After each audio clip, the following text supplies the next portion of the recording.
ये वापसी अब पर्सनल होने वाली है। आपके पास ये जो समय है वो धीरे धीरे खत्म होता जा रहा है। दबाव बन रहा है और दाव पहले से कई अधिक ऊंचे हैं। लेकिन याद रहे, इन्हीं मोमेंट्स में चुनौती और प्रतिकूलता से ही आपका असली चरित्र चमकेगा। हालांकि आप फालतू की वीडियोस में फंस चुके हो, लेकिन आज के बाद ऐसा बिल्कुल नहीं होगा। ये तो एक सिर्फ छोटा सा मैसेज था, लेकिन अब आगे ध्यान से सुनो। ये कहानी है रोजर डेविड की, जिन्हें दुनिया बोहेमिया के नाम से जानती है। ये वो इंसान है जिसकी वजह से आज सारे रैपर्स को इतनी रिस्पेक्ट मिलती है। ये वो इंसान है जिसने नॉर्मल बातचीत को एक सॉन्ग में कन्वर्ट कर दिया, जिसे आज लोग रैप के नाम से जानते हैं। आज से कुछ टाइम पहले जब इन्होंने रैप की शुरुआत की थी, तो उस टाइम पर लोगों को समझ नहीं आता था कि रैपिंग नाम की भी कोई चीज होती है, इस टाइप का भी कोई गाना बनाया जा सकता है। और जब ये गाने लॉन्च हुए तब उस टाइम पे लोगों को समझ नहीं आता था कि आखिर ये हो क्या रहा है। लेकिन कहता है ना कि लगन, हार्डवर्क, कंसिस्टेंसी और फोकस हर एक नामुमकिन चीज को पॉसिबल बना देता है। तो आज की कहानी कुछ इसी तरीके से है, जिससे आज आपको एक बहुत बड़ा विजन मिलेगा। आप वो चीज देख पाओगे जो दुनिया नहीं देख रही है। तो बिना टाइम वेस्ट किए चलिए स्टार्ट करते हैं। रोजर डेविड यानी बोहेमिया अपनी कहानी बताते हुए कुछ इस तरीके से कहते हैं कि लाइफ में जो कुछ भी चल रहा है वो सिर्फ शब्दों का खेल है। जिस गाड़ी के अंदर मैं बैठा हूँ उस गाड़ी में एक बीट बज रही है और मैं गाड़ी में बैठकर वीड पी रहा हूँ और एक गीत लिख रहा हूँ। जो मैं लिख रहा हूँ मुझे उम्मीद है कि लोगों को मेरे गीत पसंद आएंगे और मेरे गाने सुनकर लोग यहाँ की रीत सीखेंगे। अब यहाँ हर बात बात पर गाली गलौज होती है। मुझे ऐसा लगता है कि जैसे मैं अपने घर वालों के ऊपर बोझ बन चुका हूँ। अब मैंने कोकीन ली है और मुझे बिल्कुल भी होश नहीं है। मेरी आंखें लाल हो चुकी है और मुझे सारे लोग देख रहे हैं। और मैं इन सभी लोगों से कहता हूँ कि यहाँ पर जो भी मेरे कंपटीशन के हैं वो मेरे सामने आकर खड़े हो जाओ, क्योंकि अब मेरे इरादे बिल्कुल भी ठीक नहीं है। आगे वो बताता है कि मेरे पास एक ब्लैक कलर की कार है जिसके शीशे भी काले हैं, लेकिन अब मैं देख रहा हूँ कि मेरे पीछे 24 घंटे पुलिस वाले घूम रहे हैं। मैंने एक गलती की है जिसके लिए मुझे दोषी ठहराया गया है। मैं इन गोरे लोगों के बीच में अकेला देसी लड़का कई सपने और कई उम्मीदों के साथ अकेला चल रहा हूँ, लेकिन मेरे जो दुश्मन है उन्हें एक पल के लिए भी चैन नहीं है। मैं जब भी गाड़ी के शीशे नीचे करता हूँ तो मुझे गोलियों की फायरिंग दिख रही है। कितने मर गए और कितने जिंदा हैं मुझे अब इस बात से कोई मतलब नहीं है। मेरी जिंदगी तो बेकार है। अब करो तुम्हें जो करना है, लेकिन एक बात याद रखना, मरना सबको है। अक्सर बोहेमिया पाजी का कहना है कि मेरी जिंदगी का स्ट्रगल मेरे गानों में सुनने को मिल जाएगा। मेरी जिंदगी एक खुली किताब है और अभी हमने जो बात की है वो एक रियलिटी है, और ये छोटी सी स्टोरी भी उन्हीं की लाइफ का पार्ट है। और एक बात कहता है ना कि जब लाइफ में बहुत बड़ा लिखा होता है तो कई बड़ी बड़ी चुनौतियों का सामना करना पड़ता है। तो बिल्कुल ठीक इसी तरह बोहेमिया की जिंदगी में भी बहुत सारी चुनौतियां आई। पाकिस्तान कराची में इनका जन्म हुआ और बचपन से ही इन्हें क्लासिक म्यूजिक और पोइट्री का बड़ा शौक था, और इनको ज्यादातर उर्दू और पंजाबी में लिखना पसंद है। और फादर जॉब किया करते थे इंटरनेशनल एयरलाइंस में। मम्मी एक हाउसवाइफ थी और 14 साल की उम्र में बोहेमिया पाकिस्तान छोड़कर अपने पूरे परिवार के साथ में कैलिफोर्निया शिफ्ट हो गए। और शायद इस बात का अंदाजा बोहेमिया को भी नहीं था कि कैलिफोर्निया उनकी जिंदगी को पूरी तरीके से बदल कर रख देगा। खैर, उनको गानों का इतना शौक था कि उन्होंने अपनी माँ से जिद करके अपने फादर से अपने लिए कीबोर्ड मंगवा लिया था, और फिर उनके फादर ने उन्हें कीबोर्ड गिफ्ट किया, जिनकी वजह से उन्होंने म्यूजिक बनाना स्टार्ट किया। बस फिर क्या था, द किंग ऑफ रैपिंग की स्टार्टिंग यही से होती है।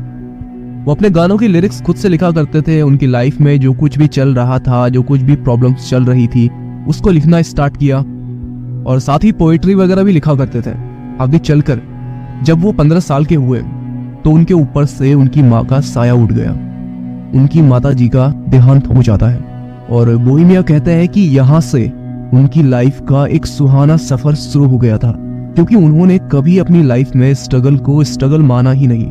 लेकिन देखा जाए तो उनकी लाइफ का सबसे बुरा टाइम अब शुरू हो चुका था। वो धीरे धीरे डिप्रेशन में जाने लगे और फादर के साथ भी उनका रिलेशन खराब होने लगा। और फाइनली वो टाइम आ गया उनकी लाइफ में जब उन्होंने अपना घर छोड़ दिया। वो अब कैलिफोर्निया की सड़कों में रहने लगे, कभी बस स्टैंड के नीचे, कभी गाड़ियों में अपनी रातें बिताया करते थे। वो बताते हैं कि जब उन्होंने अपना घर छोड़ा था तब उनके जेब में बहुत कम पैसे थे, जिससे न वो कुछ खा सकते थे न कुछ पी सकते थे।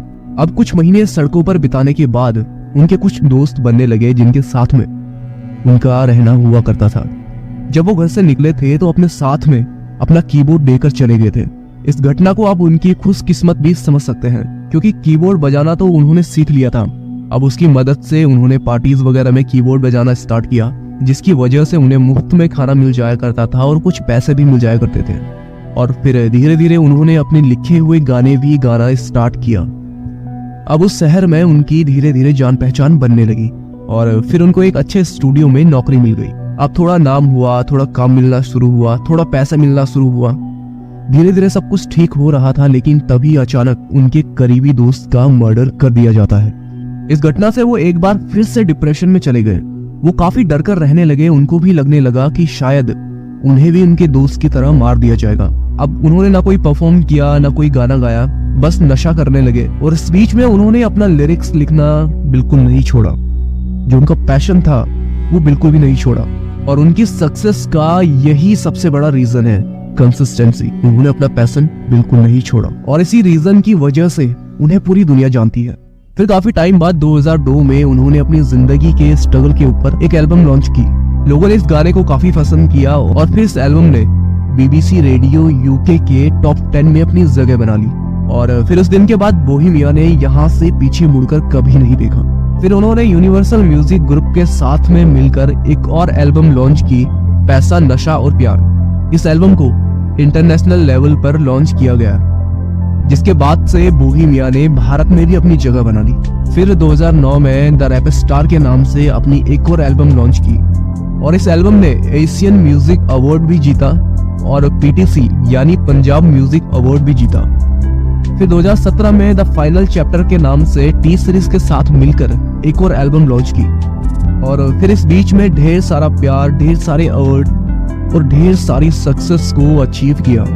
आज बात करें इंडिया की, जितने भी टॉप 10 रैपर्स हैं, आप जिस भी रैपर्स को सुनते हो उसकी स्टार्टिंग ही बोहेमिया से होती है। उन्होंने रैप लिखना तब स्टार्ट किया था जब इस बारे में किसी को आइडिया भी नहीं था।